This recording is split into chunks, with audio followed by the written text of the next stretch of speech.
SGA, pinatunayan na sila ang pinakamalakas sa West. Hindi pinaisa ang New Orleans Pelicans. Ang Oklahoma City Thunder ay umaban sa ikalawang round ng playoffs para sa unang pagkakataon mula pa noong 2016 matapos matalo ang New Orleans Pelicans sa iskor na 97-89. Pinangasiwaan ng Thunder ang mga unang tatlong laro ng serye bago ang mahigpit na laban sa Game 4. Sa huli, si Shai Gilgeous-Alexander ang namuno sa Oklahoma City patungo sa panalo laban sa Pelicans sa pamamagitan ng huling 18-2 run. Nagtala ng 24 points at 10 rebounds si Gilgeous-Alexander, at nagdagdag si Jalen Williams ng 24 points.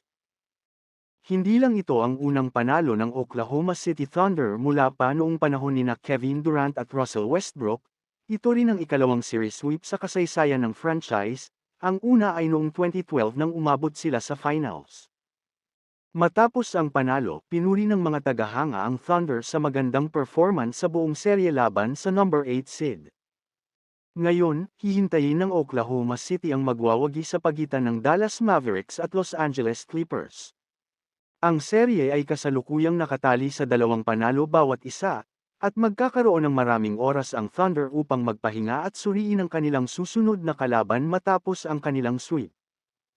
Ang Thunder ay isa sa pinakabatang koponan sa liga, ngunit nagmukha silang veterano sa Round 1 at naibigay ang magandang panalo sa kanilang sweep victory.